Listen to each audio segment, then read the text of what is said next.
Had a wonderful summer here in Michigan, and now it's back to business. We have a wonderful group of speakers lined up for you tonight, and we're going to get started right away.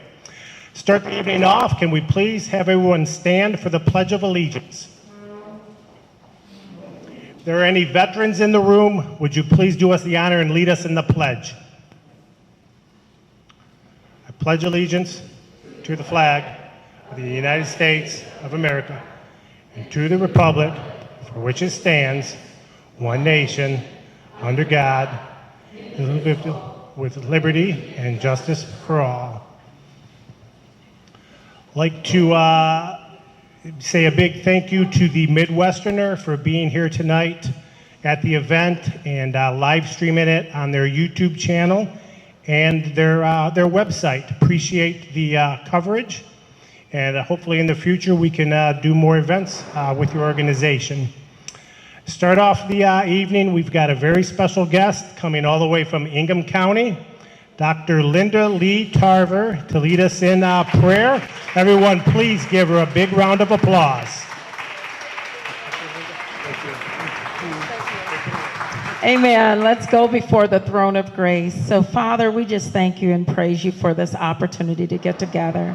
We thank you for the South Lyon Area Republicans Club organizing and assembling, Father, to do a righteous work. Their hearts are pure. They love their states, their cities, their counties, and this country. They love the people in it, Father. We ask that as they assemble together to do a great and righteous work, we ask that you bless their hands, bless their resources, bless them and those candidates that are running, Father, that come here. Let us learn together, reason together. And Father, we just thank you for your many, many, many blessings. In Jesus' name, amen. I was asked to just give a brief remarks, and we're going to turn it over to my dear friend, Nikki Snyder. So whatever the program is, but I'm just going to just encourage you all. I wanted to share with you as a Sunday school teacher. I'm Dr. Linda Lee Tarver. I was on your ballot last year for the Michigan State Board of Education. I wanted to join Tom and Nikki on the State Board of Ed. And I'm encouraged by the support that we received. I will let you know that Nikki and I, she supported me for this role, and I support her for Senate and her run and whatever she chooses to do. She's a woman of great character. And you can trust what she does, and she's a fighter on the State Board of Education.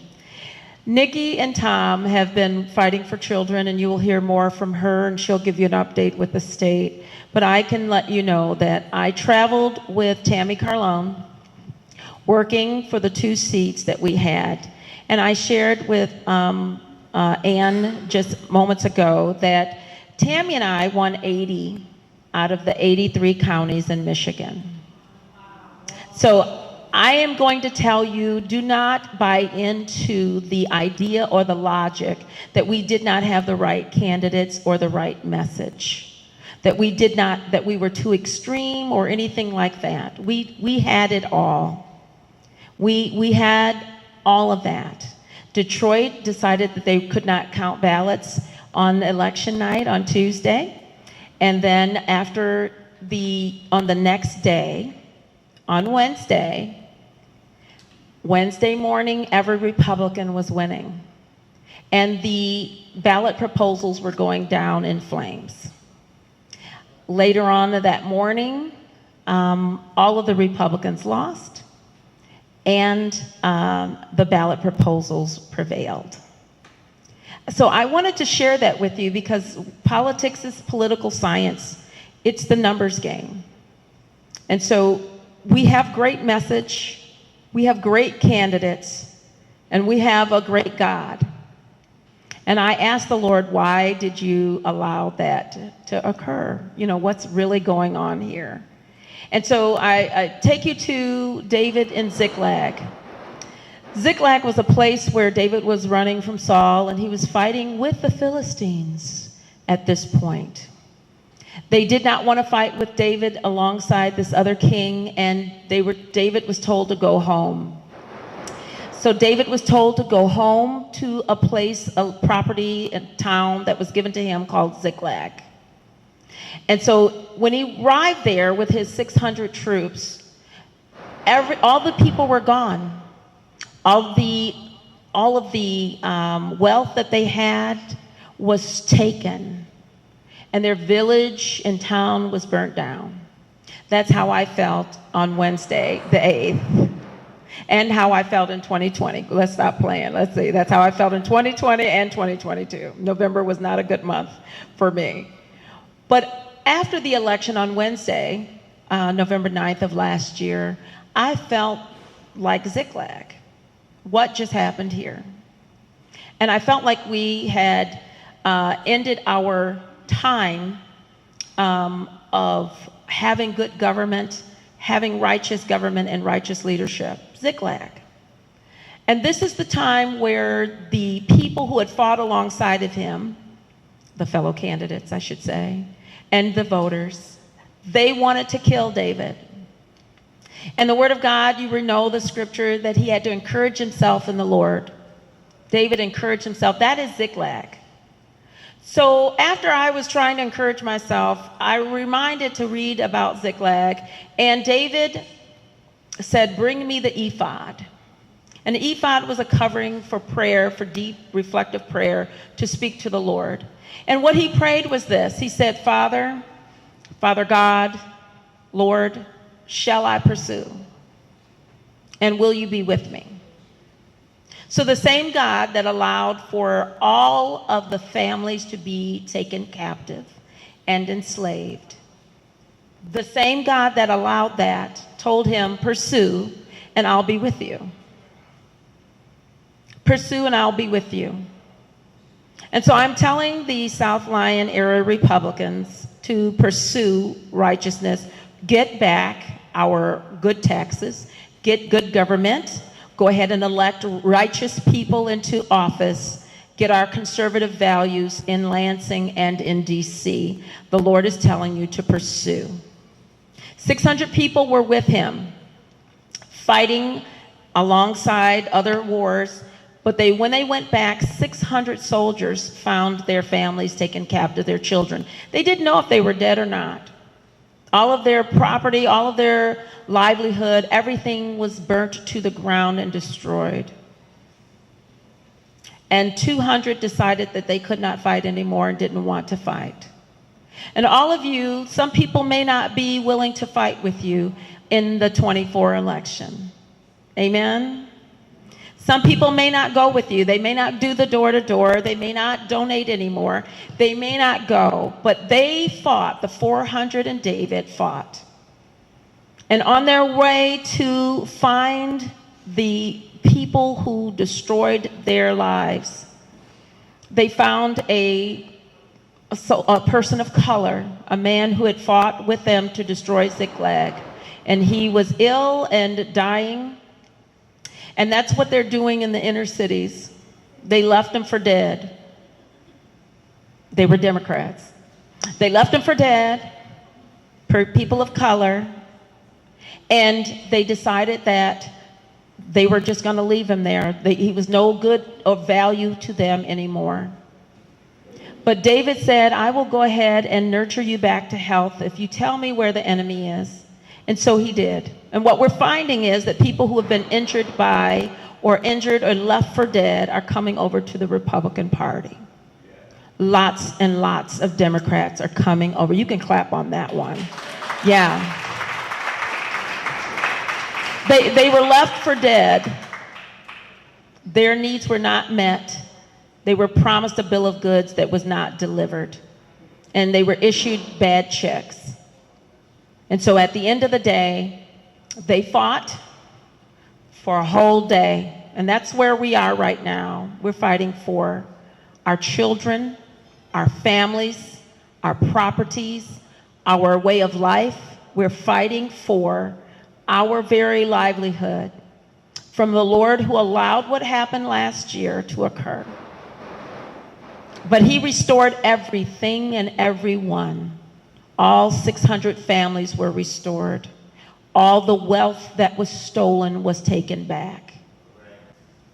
And I asked the Lord, why? Why? And he told me, my ways are not your ways. I've been praying more after the 2022 election than I've ever prayed. And I believe many of you are. And so because we are praying more, we are girding ourselves up more, we are here, we are fired up and pissed off. We the people are pissed. We are. I've got a scripture for that too, but you can call me later. But no, I'm just saying, I do, 2 Peter 2, 6, 7, and 8. So just so you'll know, Lot was vexed in his righteous soul every day what was happening in Sodom and Gomorrah. That's what the scripture says, that he was vexed every day what he saw and heard. I wake up vexed at what's happening to our country and what's happening to our children. But I wake up every day destined to do something about it. And I will not be silent. I will not be quiet, and I will not be put away. And God bless you, and thank you for having me.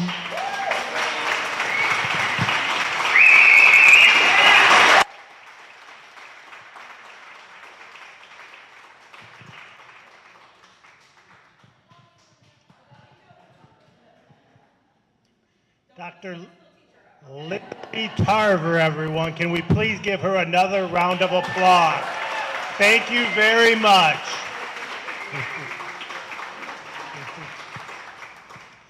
Now our next speaker up is Oakland County Republican Party Executive Director Amber Harris.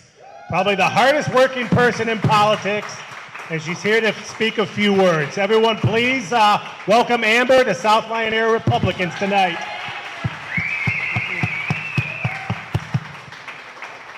Thank you so much. Oh, that was the best part of my day, guys.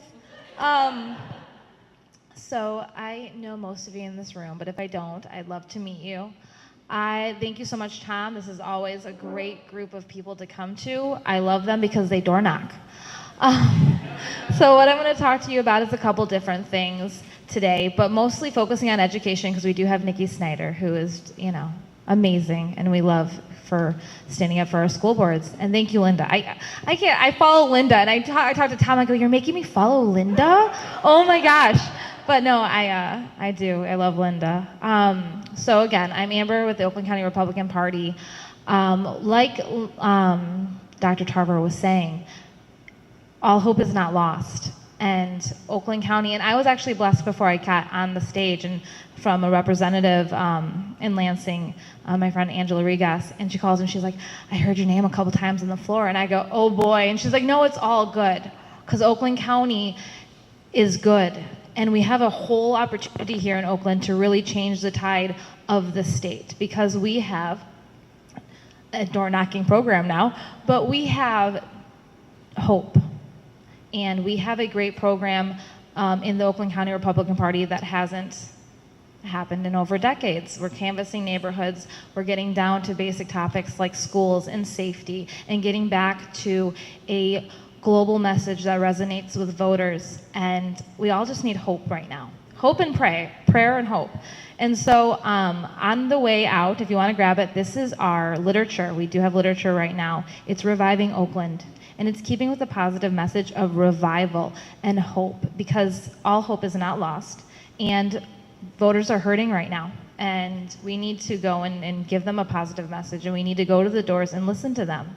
And they just want to be listened to. Whether you're a Democrat or a Republican. I was in Pontiac a couple weeks ago with a back to school drive. And I was well received. And it was really, really awesome. And these people are hurting. And these communities are hurting. And we haven't shown up. So whose fault is that? At the end of the day, it's our fault. And so I want to go, and we have a canvassing day in Pontiac as well on October 14th. So those are communities that we can make inroads in. Are we going to win? No, but they shouldn't be avoided, and they shouldn't be disparaged, and they shouldn't be acted like they're different than the Oxfords of the world that are going to vote red. So that's our goal right now in Oakland County, is to go to areas that are untouched by our presence and be a light. And we're going to go to the areas that are red and make sure those voters turn out and have hope to turn out, and make sure that Democrats don't have hope at all. So A couple of things. If you're not a member of the Oakland County Republican Party, I would encourage you to become a member. It's on the way out. Your memberships help to do local elections and county commission. We have a great top of the ticket as of right now. Mary Margaret Patterson's running unopposed. She is a great candidate to hang her hat on because I think that Patterson needs to fix the mess we're in Oakland County. And so she's great, but a lot of our the dues and everything we get from memberships goes to helping candidates directly. We have an upcoming event. Matt Walsh is coming to town, and I'm excited. I'm excited because I haven't seen this movie yet. So I make the joke of I throw events so I can actually do stuff that I haven't done yet. I haven't seen What is a Woman. I don't know Matt Walsh personally. I haven't watched his stuff. But what I do like about Matt Walsh is he excites young people. And so we have a lot of the college kids. I was on OU's campus yesterday doing Grizz Fest, which is their I don't know what you want to call it. Their campus club mingle. So that was very interesting. I've never done a college campus club mingle before. And so I was passing these flyers out, and everybody's like, oh, I love Matt Walsh, or no, thank you. But it gets the demographic out, it gets the younger demographic out that we then turn into door knockers, and we get everybody excited about politics, and then we hopefully get them to become candidates and work on campaigns. And that is the goal with events like having Matt Walsh here. So please take a flyer on the way out. It's at the front. And then lastly, I did want to talk about education. So we are I don't want to say partnering because Oakland's not partnering, but there is an advocacy group that has come to my attention coming to the office called PACE, Parent Advocates for Choice in Education. And this is a great organization because what they do is they highlight choice. They highlight that parents in education, the Democrats are going to come after, and I'm sure Nikki and I are going to get together on this soon, but they're going to come after homeschool, and they're going to come after charter schools. They already have. They're going to crack down, and they're not going to give parents choices because unions don't want parents to have choices. And unions are controlling the money right now and the messaging. So this organization helps highlight parents' choices. They do interviews with homeschool parents, they do interviews with charter schools, they do interviews with parents that are stuck in the system and unhappy, and they give an outlet for what you can do to get out of the system. And I homeschool my kids, so I'm very, very passionate about choice. So again, there's flyers on the way out, PACE. Please contact me with any questions about anything related to OCRP or this organization. I can contact you with who is in charge of the PACE, as well as hopefully maybe if you have a choice story in your background about education, we could highlight your vision and your story as well. So thank you so much, Tom, and yeah.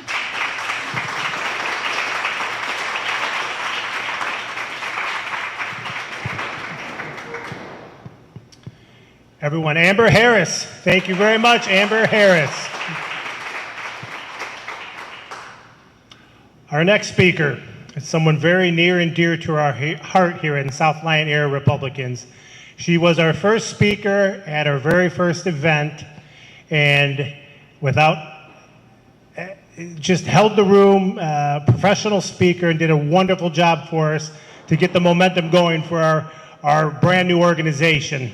I'd like to introduce State Representative Ann Bolin to the stage.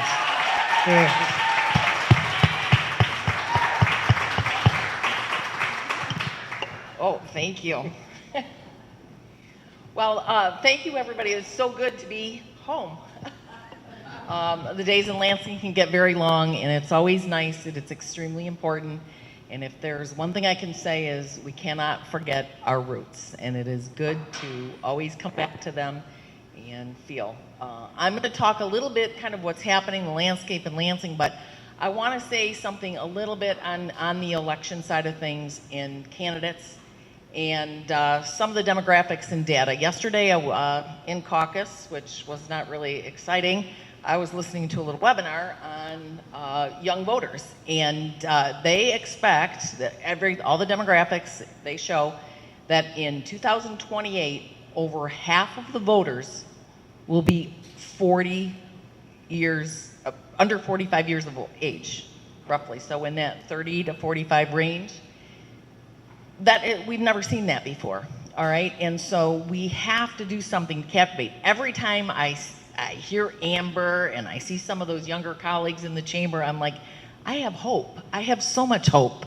And where are all these other young conservatives? Because, I'm the mother of 3 millennials. My kids are real conservative. Like, we have hope. We can never, ever, ever let go of that. But that also means that our messaging and what do they care about, we need to find the right words, right? And if you notice, the Democrats are starting to use the same things that we have used for years and years. So we know our words work. We know they're based on principles and what we believe in. And we just need to get a little louder and prouder and stop being so polite. Right? So I'm going to start with the good things that are happening in Lansing, and I assure you the list is very short. And unfortunately, this year was the first year that it's required that every school post the parental rights statement, which has long been in place, but it's not necessarily been where parents can really easily find it. So it has to be posted in every public school building and very, easy to find on the website. And it's very simple and it's very short. And because this could be reaching other people, I do want to read it. It is the natural, fundamental right of parents and legal guardians to determine and direct care, teaching, and education of their children. The public schools of this state serve the needs of the pupils by cooperating with the pupils' parents and legal guardians to develop the pupils' intellectual capabilities and vocational skills in a safe and positive environment. And who can argue with that? Right? That's true. We also adopted a resolution. It was formally adopted in both chambers, and it talked about the fundamental right of parents over the upbringing of their children. Parents are in the best position to know their own child's needs and circumstances, and therefore should maintain authority over all decisions that could impact the health and well-being of their children. And that passed with broad bipartisan support, so I'm not really sure what changed. But a few of the other things, we were able to expand the delivery of K-12 education to charter schools and virtual schools. And that's a positive. For a short time, we delivered funding for any state mandates for non-public schools. And so what that means is, they say you cannot mix, church and state, cannot interfere with one another, and these public school codes. But when the government comes and imposes a regulation on a private school, we have an obligation to fund that. And we were able to get those over the finish lines. Unfortunately, this year they've been stripped. But we'll keep. We did adjust how we fund special education. School funding, we are putting more money than ever, not us, but the manna that came from Washington through COVID. And money will not solve the problems in education. They will not. And that has clearly been proven through COVID. Our kids are failing. The teachers are not performing. And we have to get back to basics so our kids can succeed. Education, it affects everyone, Republicans, Democrats, independents. If we're drawing the party lines, it affects everybody.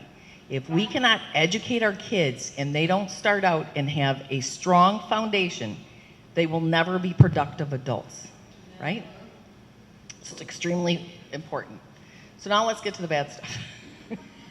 Okay, all of the guardrails have been removed. I am astounded that in 9 short months, which we've actually probably been in session 3 of those, roughly 9 months, really have been removed.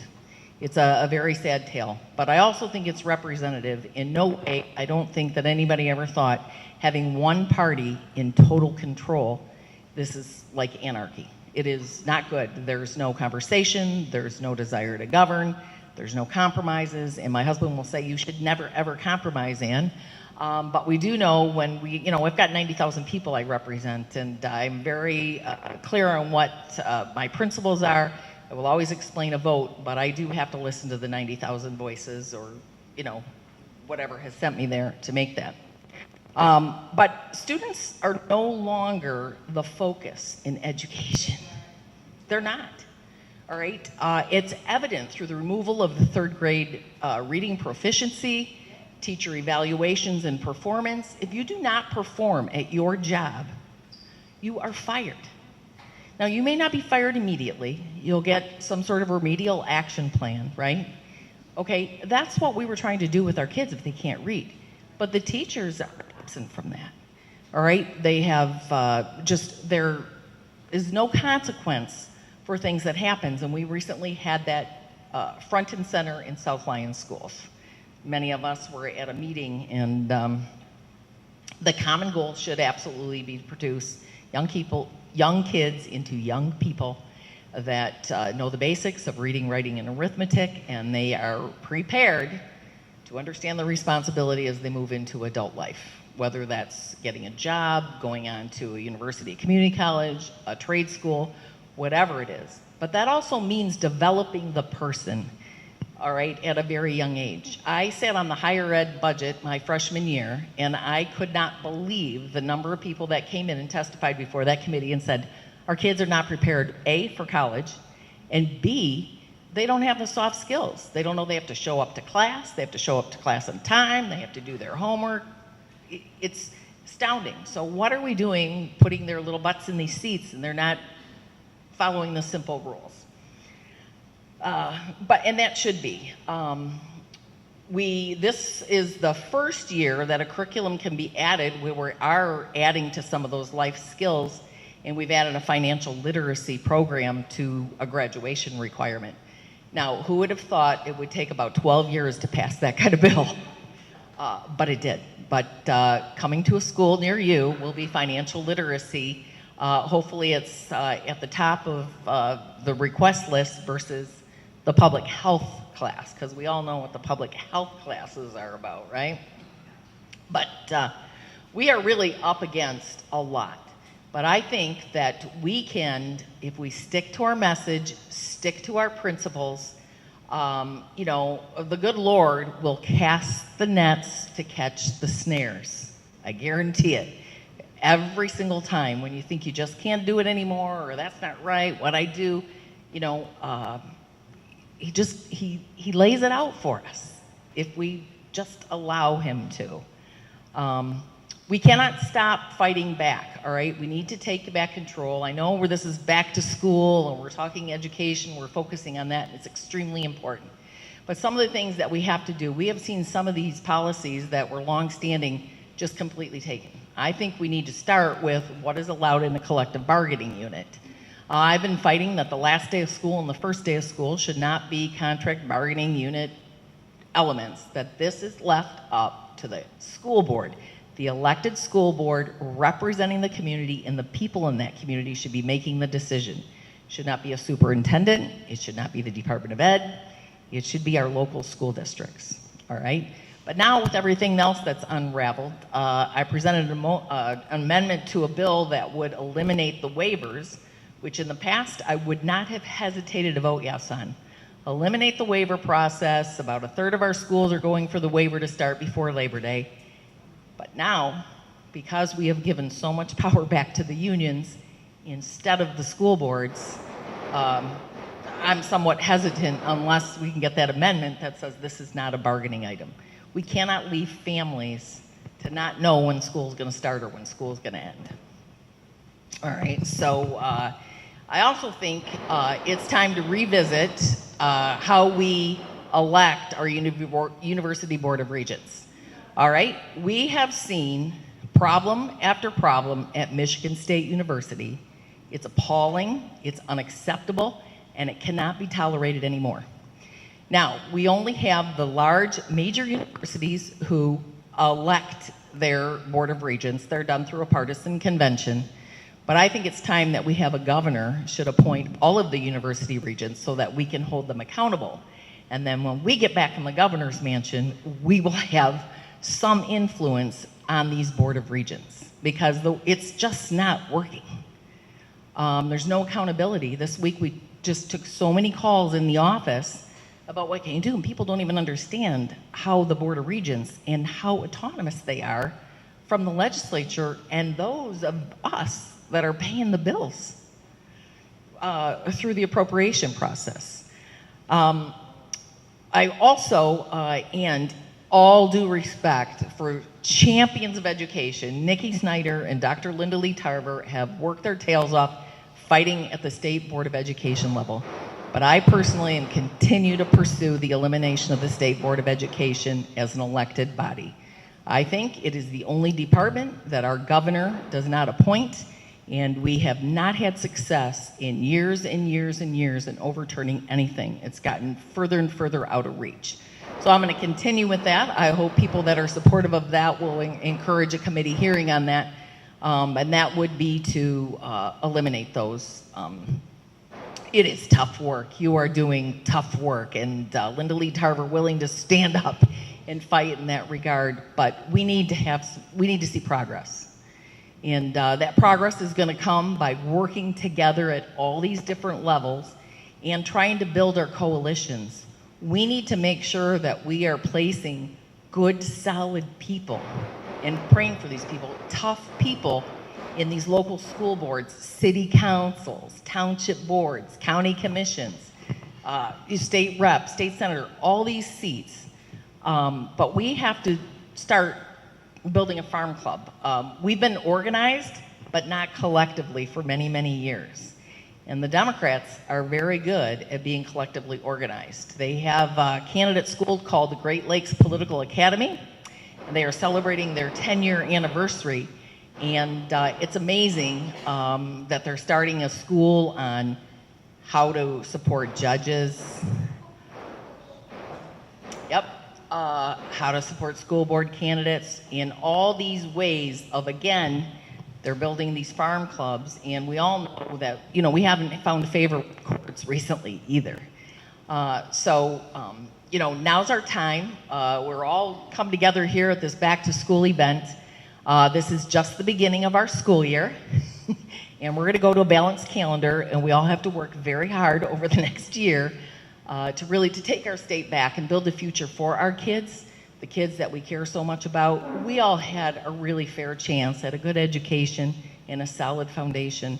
We owe that to our kids, their kids, and their kids. I don't want Michigan to be known as the state where you come to kill your baby. Yeah, right. Come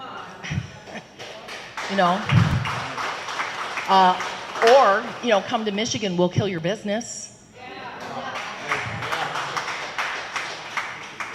Okay.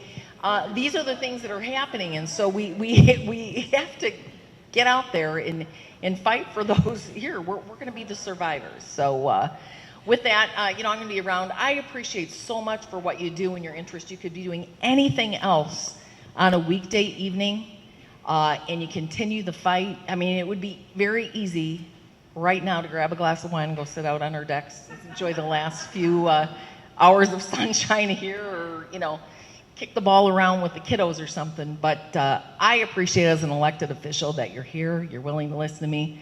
Please know that I continue to fight alongside Nikki and others, and you have my commitment, our commitment to do that. And thank you, thank you, thank you.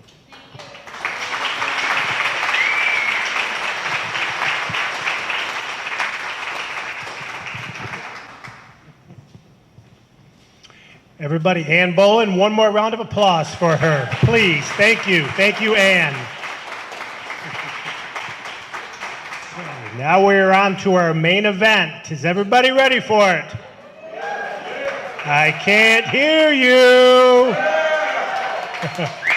Our featured speaker this evening is current State Board of Education member, and she's also going to run for the Senate seat. Let's give a big South Lyon Air Republicans warm welcome for Nikki Snyder. Thank you.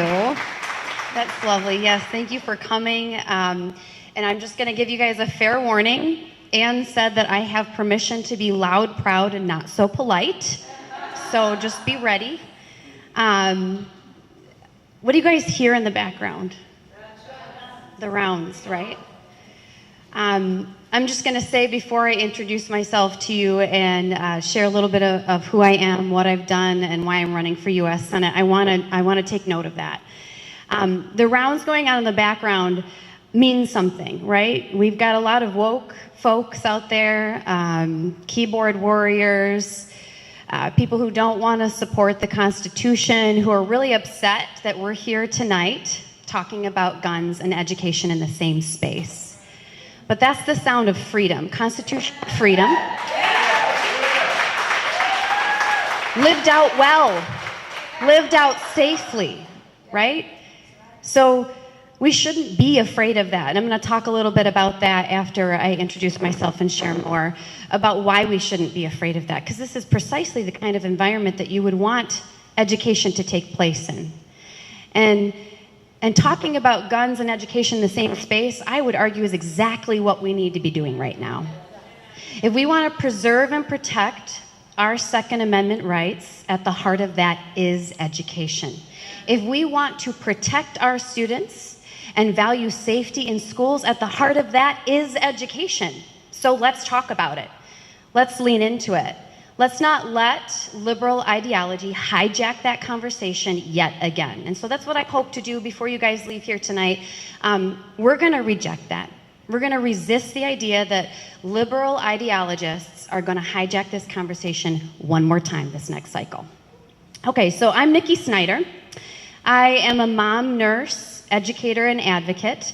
A little bit of history. In 2016, I ran and won statewide with over 1.9 million votes, so I now serve you on the State Board of Education. Thank you. I've spent the last 6 years of an 8-year term fighting for transparency, accountability. I'm known in education circles as a mama bear, an original mama bear of the parental rights movement, and I've been a pretty serious watchdog about results in education and not indoctrination in our classrooms. So I have fought hard at the board table for the last 6 years, and I will definitely fight hard for you as your next U.S. Senator. And the two areas that I bring to the table expertise in is education and healthcare. So I'm going to talk briefly about that. I served in healthcare nearly 2 decades, so I had the opportunity to tell the truth about the virus and to oppose medical mandates at the board table during the pandemic, and I would fight for you over and over and over again. Thank you. I would do it over and over and over again. As a matter of fact, yesterday I did exactly that. So I introduced a second anti-mask resolution. Tom McMillan and I did that during the pandemic after we had an opportunity to get into what was going on and said, okay, stop. These masks are not effective. And again, I'm a nurse.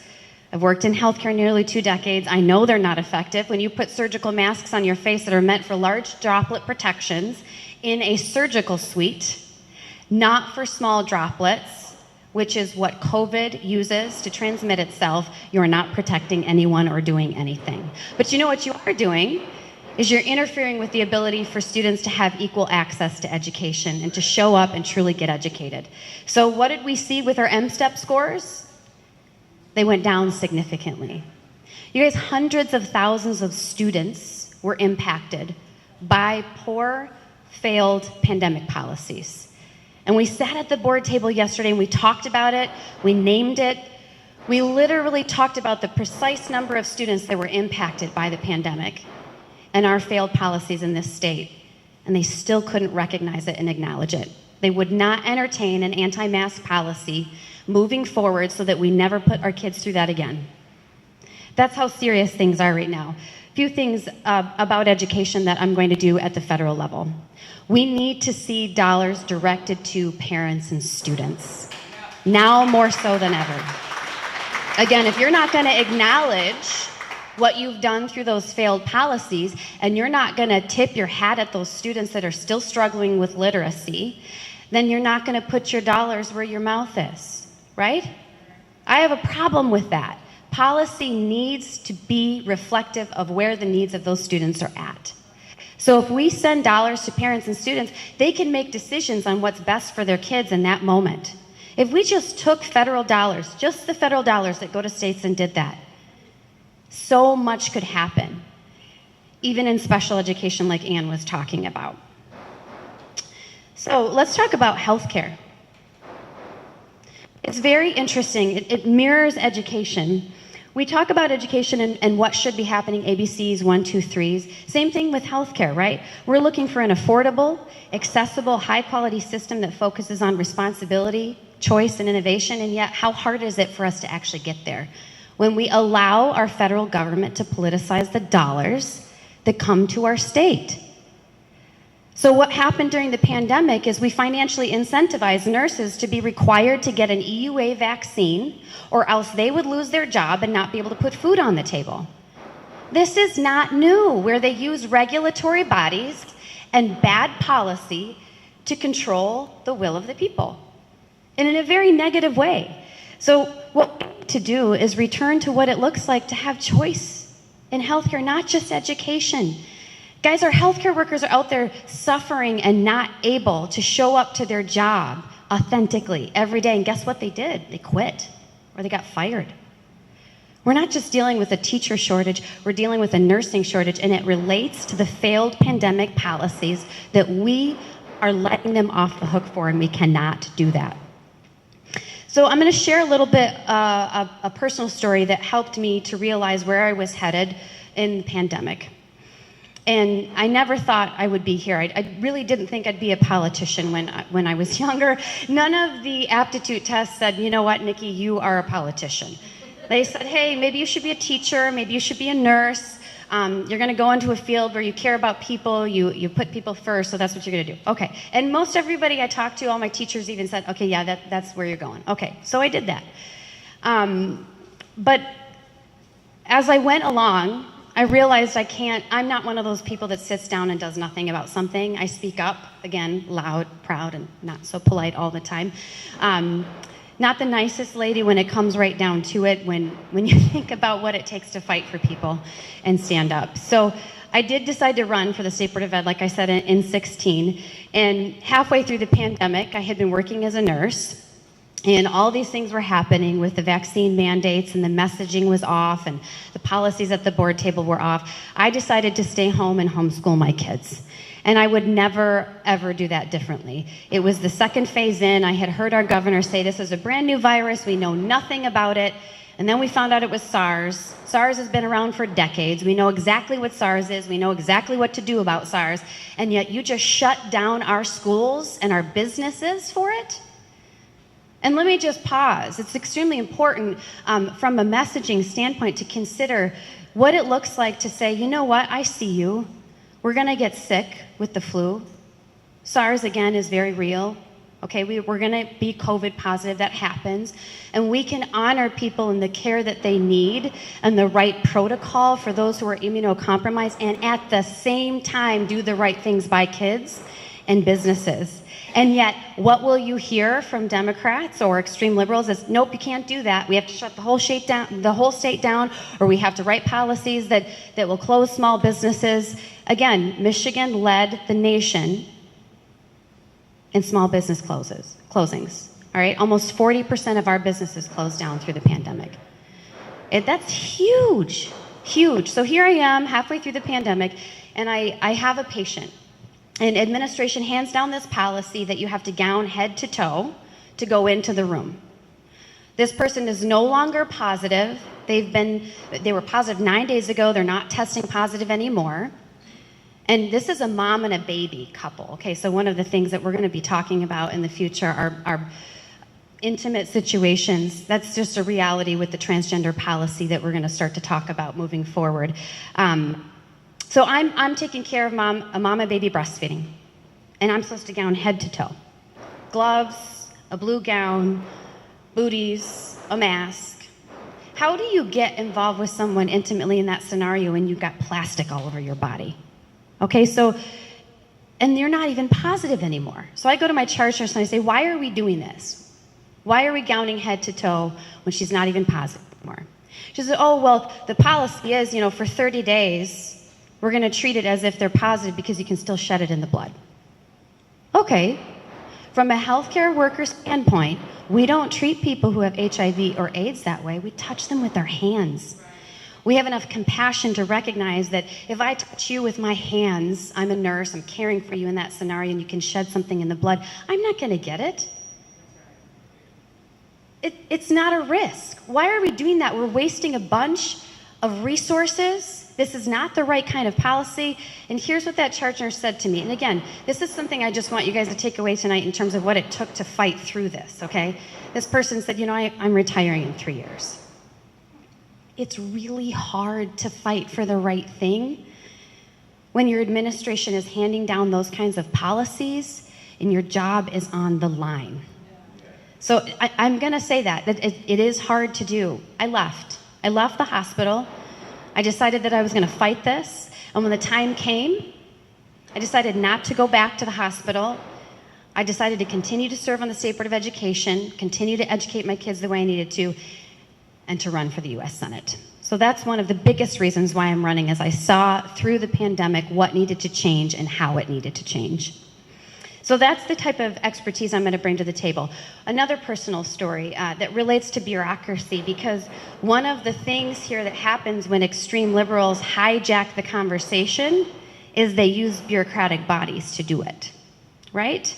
So 2 of my 3 children were born with congenital anomalies. I share this story frequently. One of them was born with a cleft lip, and one was born with one arm. So my youngest son has a limb difference.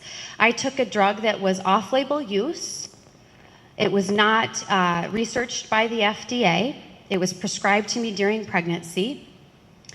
And that drug is much like thalidomide from the 60s. Does anybody remember that drug? Okay. So the FDA in this country actually blocked that drug. So we were shielded from the outcome of that drug.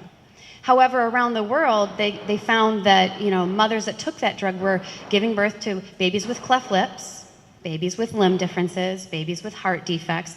So this drug was very much like that. So halfway through the pregnancy that I had with my 3rd child that was born with the one arm, I remember thinking to myself, I don't understand what just happened. And then I talked to my doctor. She said, we should file a report with the FDA. That's what we should do. Okay, so we did. Do you think they ever called me back? No. So then I picked up the phone and I called my congressman and I said, hey, this is my story. This is what happened. I really can we look into this? I didn't even get through to the congressman because the person who answered the phone said, well, all the laws support pharmaceutical companies, the FDA.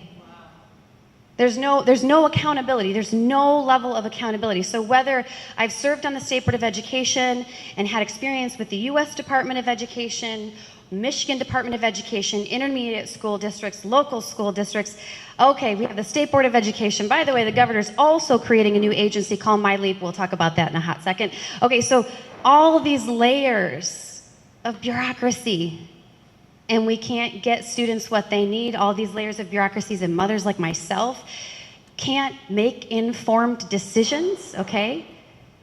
CMS financially incentivizing vaccination mandates for nurses. Now we're dealing with shortages. All of these bureaucratic bodies need to be checked and balanced. And there's really no candidate in this race that has better professional and personal experience than myself to do that. Thank you, yes. That is what I'm going to do. So those 2 areas are extremely important to me. Let's talk about guns. Let's talk about how we're going to make sure that liberals do not hijack that conversation in 24. Thank you. Okay. We are going to resist the bait. We're going to lead the conversation. You're going to put yourself in the position of asking the questions that need to be asked. How often is it that you knock on doors and you walk into conversations and they ask you questions? And by the way, those questions are designed to pit us against each other. Instead of ask them the questions that require them to give us answers that satisfy us. I think that's extremely important. So when they ask you a really important question and you don't know how to answer it, respond with this. Why do we have a Democratic nominee, CIA, gun girl Alyssa Slotkin, wearing an AR-15 herself, and arming foreign people like Afghans, but then coming back to America and writing laws that disarm you. If that person cannot answer that kind of question for you, you are not obligated to answer any further questions for them. We need to have a real conversation of what that looks like. And then guess what? That gives you the opportunity to talk about how important education is in this conversation.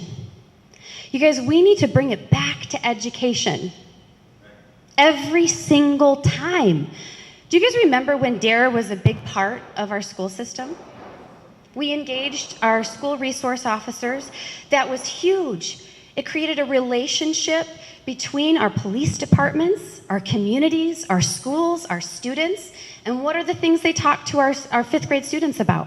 And every fifth grade student in the state of Michigan at that time, and for a long time, had this kind of education. It was, what are you going to do if you find a gun?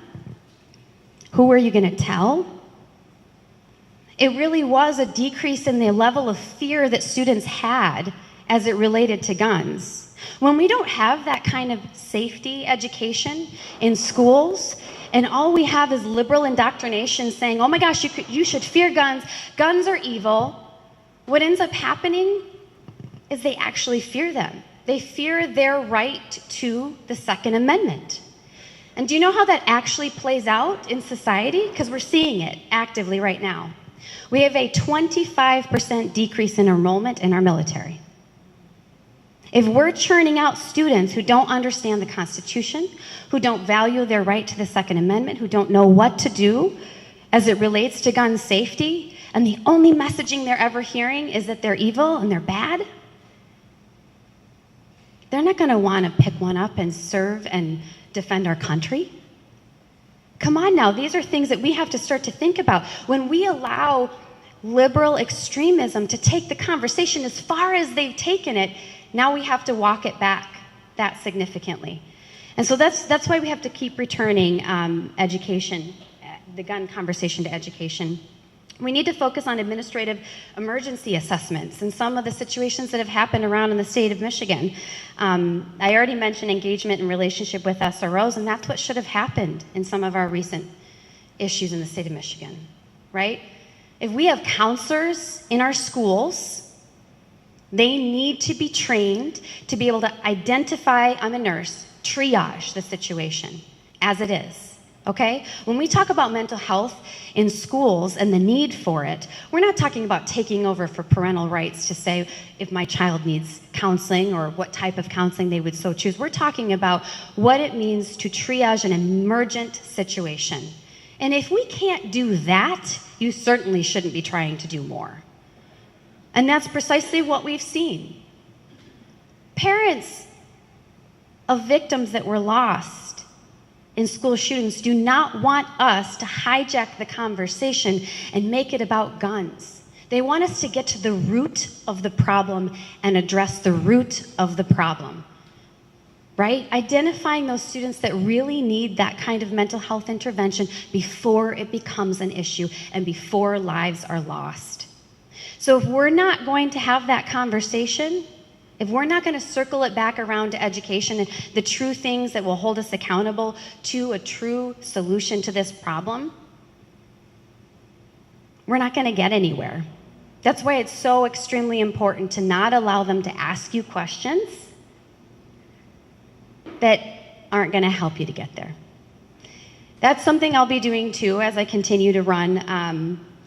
And one of the things I just want to say is we just have a lot of work to do in these types of conversations. We'll continue to have them together. I want to talk a little bit about the race. This is one of two truly competitive seats nationwide this next cycle. We have to remember that we've been blue head to toe before. Michigan's been red head to toe before. This is a swing state, and we are ready to turn red. We have no incumbent to defend in this race.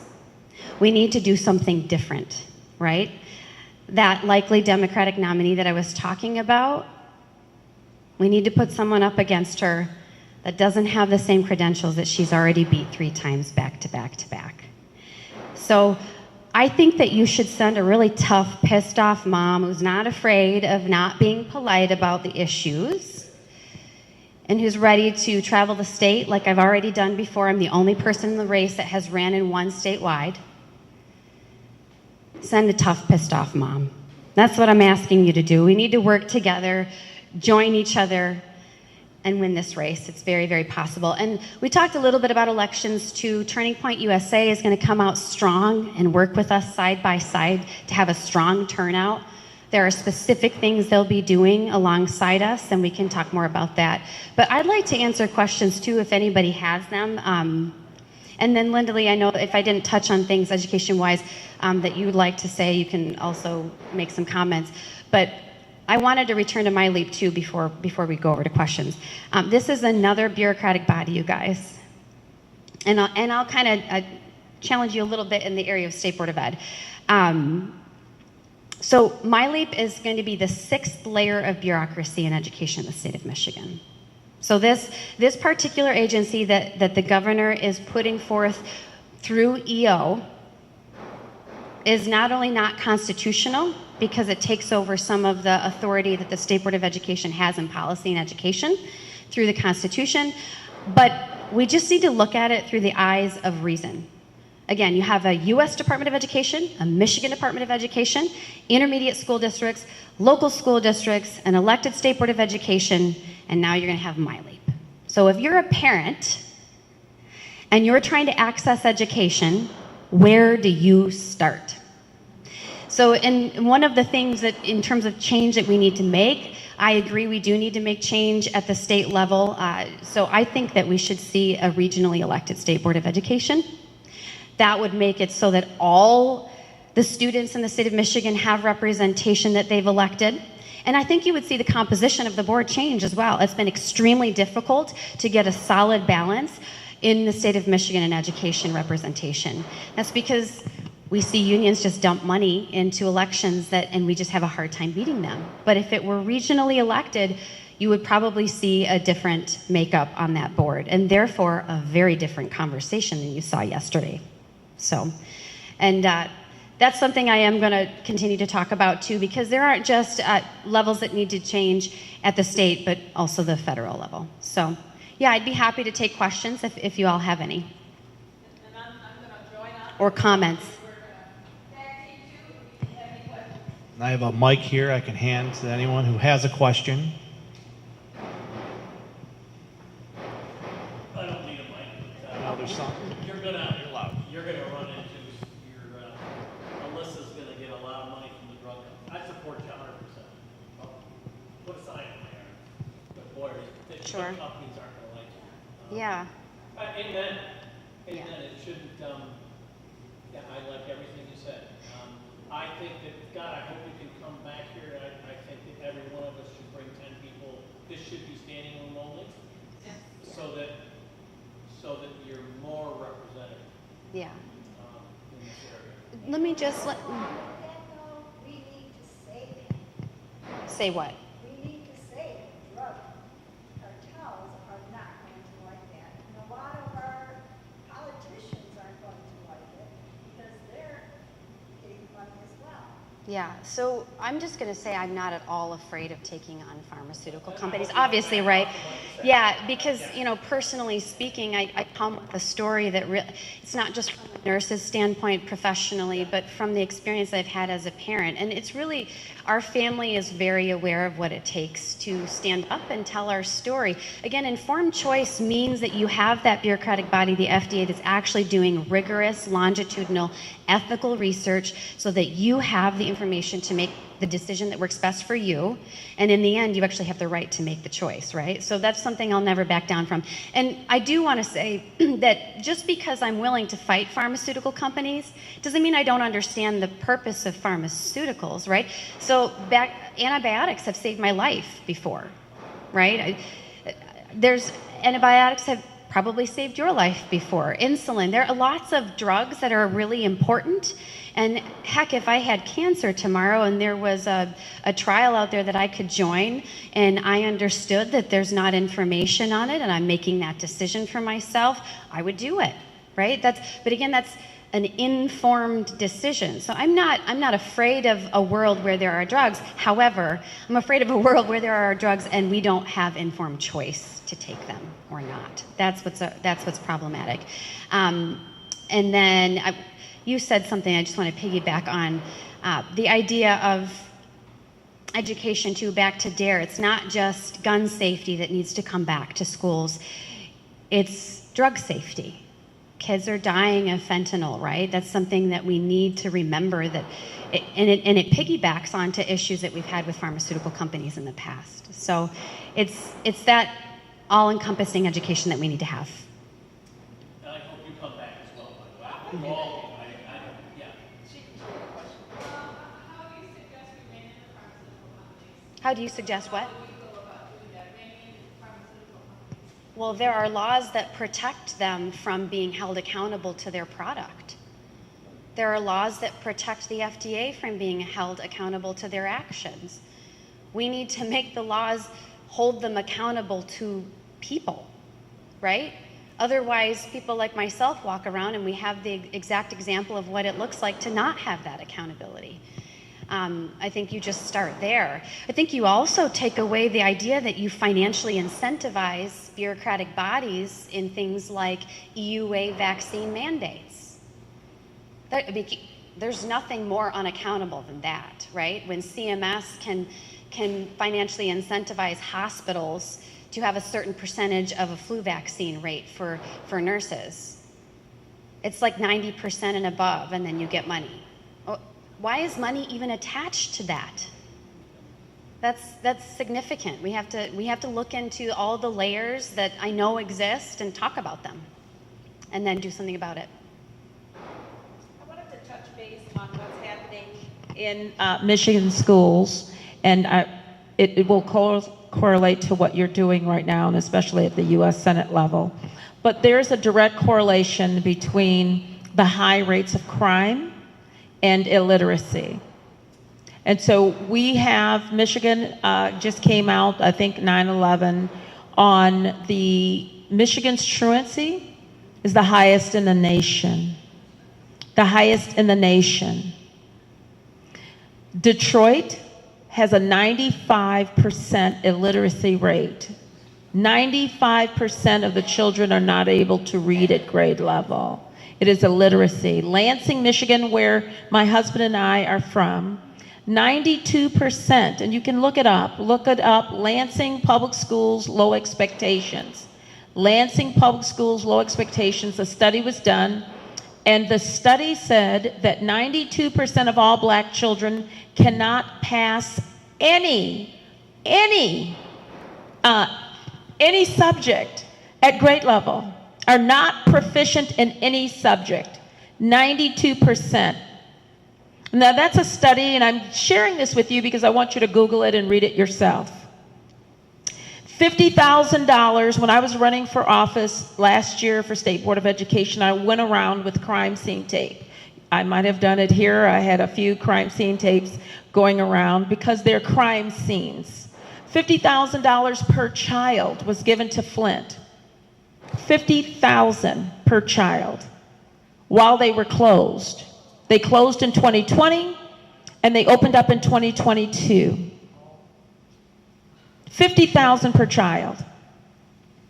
And the windfall that is coming in, the printed money from Bidenomics, is demonstrating itself here. Holt, Michigan, public schools had affinity spaces for black children to get away from white people. Look it up. I can't even make this stuff up. Holt, Michigan.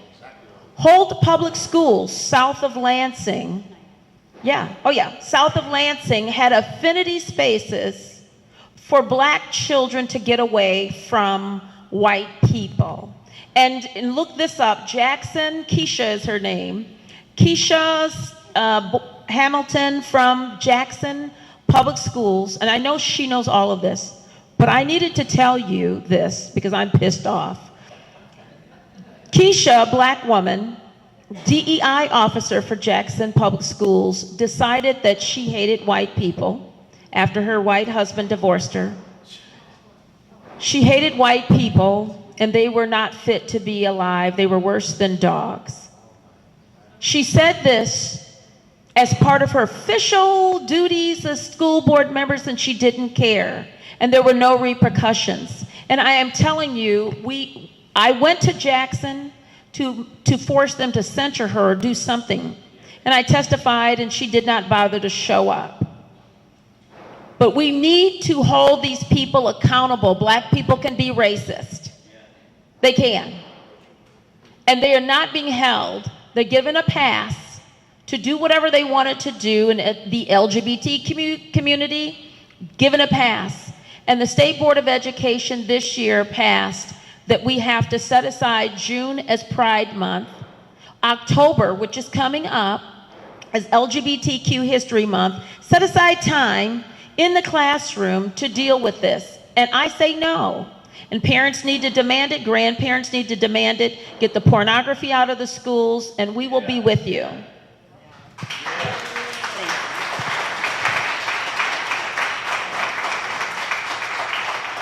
So I'm going to piggyback onto what Linda said, and then we can close out if nobody has any more questions. So that's precisely another reason why I am running for U.S. Senate, because we need to deal with this at a higher level. Okay, the U.S. Department of Education, they take our tax dollars, they divide us through politicized policies that then filter through the Michigan Department of Education, through our ISDs, through our local school boards. And then that's why you get programs like DEI, right, that proclaim to be rooted in diversity, and then the actual outcome of it is not at all diversity, it's division. And so and we leave here tonight, we focus on diversity. You have to, racism is wrong, period, right? That's something you have to continue to say out loud, and it doesn't matter who you are, where you come from, but the words that come out of your heart are a reflection of your heart. I'm sorry, the words that come out of your mouth are a reflection of your heart, and that is the truth. So whether you're hiding behind a DEI program or some liberal ideology, it's not acceptable anymore.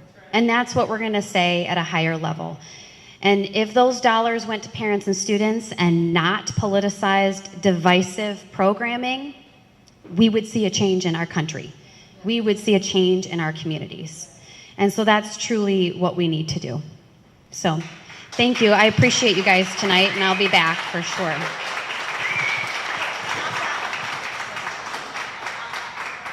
Oh, yes. And one last thing, sorry. This is GSI, correct? So GSI actually has an organization. GSI is an organization that offers opt-out for any of these things, right? Whether it's sexuality, gender identity, teaching, and there's a whole plethora of things in their opt-out form that they encourage parents to look at and consider whether or not they want their kids exposed to that at school. And you can pick and choose what's important to you, which really should be the case, right? Our Constitution in the state of Michigan says, doesn't matter who you are, we're not going to discriminate against you, and we shouldn't, right? You go to school to learn basics of education, have access to vocational training. When you graduate with your diploma, you are employable, you can get a job. But how do you do that when we focus on all these other things that the Constitution is very clear that you can't? But we continue to break it. So you can exercise your right as a parent and sign a GSI opt-out form and give that to your local school district and get that conversation started. Great Schools Initiative, GSI.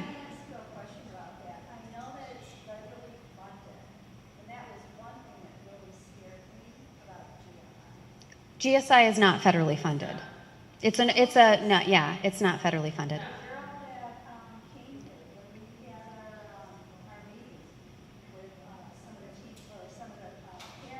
Yeah, no, to my knowledge, they're not federally funded. I don't even think that's lawful. So yeah, this is just an organization that has taken it upon themselves and yeah, that is spreading the word to parents and encouraging them to get engaged, because At the end of the day, a school should not be the only knowledge bearer of a kindergartner or a first, second, third, fourth grader who's using different pronouns or changing their name and gender, and parents don't know about it. That's truly the policy that's happening at the Michigan Department of Education level. And so, you need to engage in the conversation from a parent standpoint, and you have the right to do so. So, thank you very much.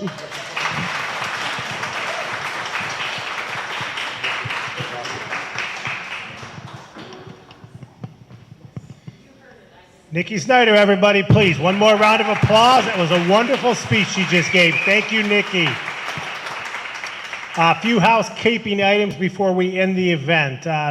Number one, we are a political action committee here in South Lyon area Republicans. The money we are raising is going to be used to help fund campaigns for local candidates. We have 3 wonderful candidates running in the upcoming South Lyon election in the city of South Lyon. I'd like to introduce those 3 people to everyone right now. First of all, we have Jean Dendel running for city council. Jean, please stand up. Behind her, we have Margaret Kurzweil running for city council. Margaret, please stand up.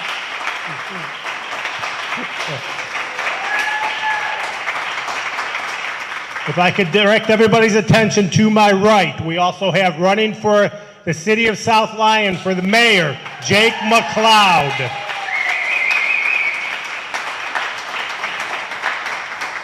I heard a lot of speakers talk about hope, and we do have hope to turn the county red and the state red.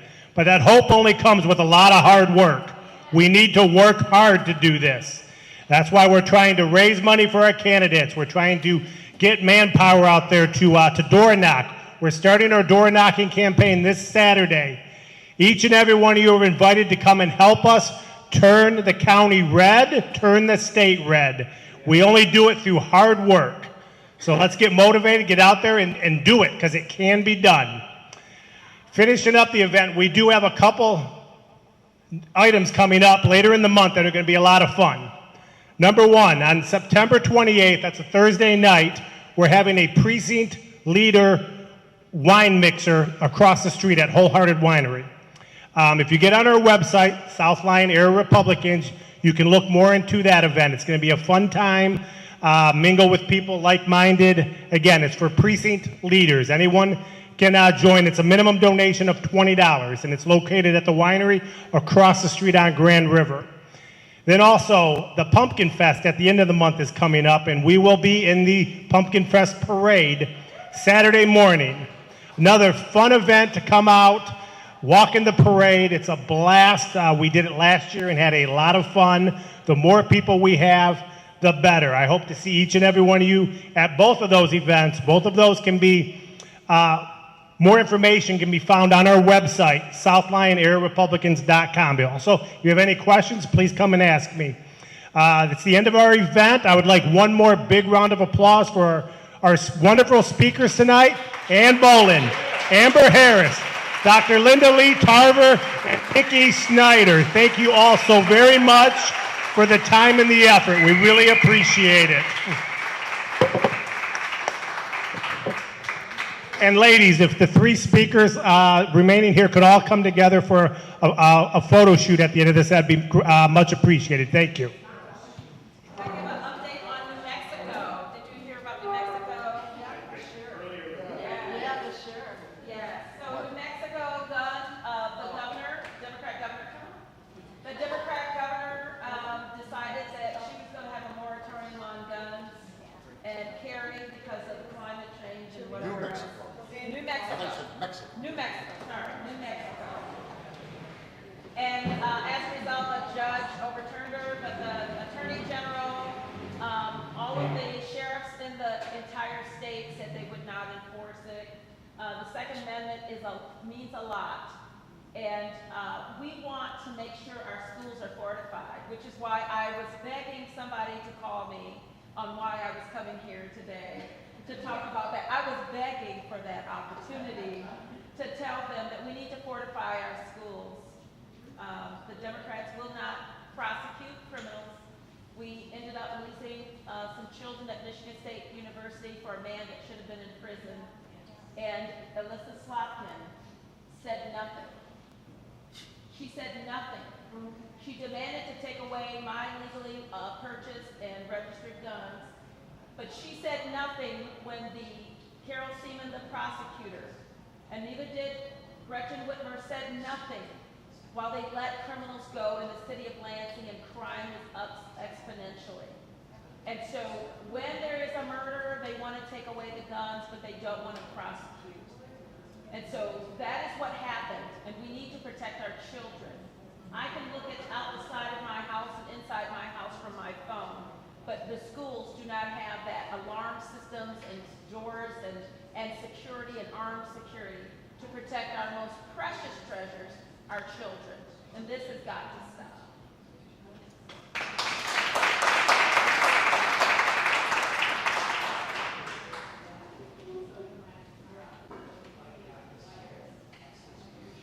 You're gonna post this on the website? It's gonna be on the website?